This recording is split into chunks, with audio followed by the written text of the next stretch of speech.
Raddatz. I'm the Director of Sanpete County Extension. And once again, I have Vern Parent with me. He's the 4-H agent at Washington County Extension. Today, we're going to talk about the National 4-H Conference, which is held at the 4-H Center in Chevy Chase, Maryland. The interviews happen at TLT in the fall. So you want to find out about how to interview for that and how it's important to get to National Conference.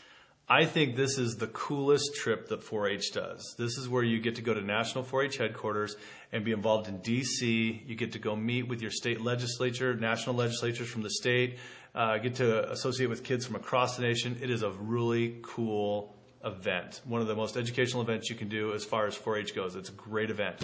But what do you have to do to get there? You have to go through an interview process. As she mentioned, this is during TLT. You need to be there at TLT, which is in November, to interview for this process. We talked about how to do interview skills earlier in another segment. Go back and review those things. But here I'd like to specifically talk about just the things for DC. You're going to need to know who your congressional delegation is. So go on the line, talk to your extension agent, find out who your state representatives are for the nation and your senators for the nation. You need to understand and know about how the land-grant university system works. You need to know about how 4-H fits into the land-grant university system. We have a new program that all the land-grant university systems are under. It's called NIFA. Or NIFA. You need to know about that. You need to know who the head clover is. You need to know the difference between national headquarters and national council. And those are two things you need to know about. I'm just going to tell you the things you need to know about. You need to go search these things online and find out for yourself. Part of the interview process is, did you do your homework? You need to know these things in order to pass the interview process that they do for national conference. Now, all of this stuff is basic stuff as far as the knowledge. A lot of people can memorize and regurgitate. What they're really looking for at national conference is those who can represent us well. They're looking for youth who look, sound, act like and know about 4-H. They want kids who are good examples, because you're going up to our representatives at the National Congress and National Senate, and we want our best kids there to show them what 4-H in Utah is truly all about. So if you're going to go in there and you're going to do the bad body language that we talked about earlier, and you're going to be sitting there dinking around, or you're going to wear sloppy clothes, you're not going to cut it. You need to have those sharp, strong interview skills.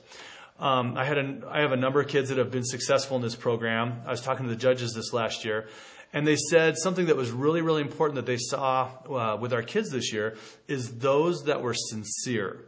Those that were able to tell a 4-H story about how they were impacted. Those that were able to show what it really means to them. Because if you can share that story with our congressional delegation, that's going to get big miles out of that. That's what they're really looking for. Be sincere. Be yourself. I know personally a number of my kids have messed up during the interview. They were nervous. Their voices cracked even. But they were sincere. They smiled and they told their story. That's what's really important in this interview. Be yourself and be able to do that. All of that knowledge is really, really important. Trying to put forth all of the interview skills we talked about in the other segment, really, really important. But being able to tell that 4-H story and being that good example that we want, that's what's most critical for this interview. The youth that are chosen are the ones that are going to represent Utah 4-H. Yes. That's why they're being chosen, because all the other states are doing the same thing, and hopefully every state has, and the territories have the youth there. So you're representing all of Utah 4-H when you go. It's a wonderful experience. There's 4 to 6 kids that get this opportunity out of the whole state. Yes. And so it's a great opportunity. Like I said, it's one of the best, coolest trips that you can go on in D.C. It's a week in D.C. You get to see everything there. You're going to meet kids from across the nation. Just make sure you have a good handle on 4-H, know about those representatives, know the structure of how 4-H works, how 4-H works within the state, within the nation.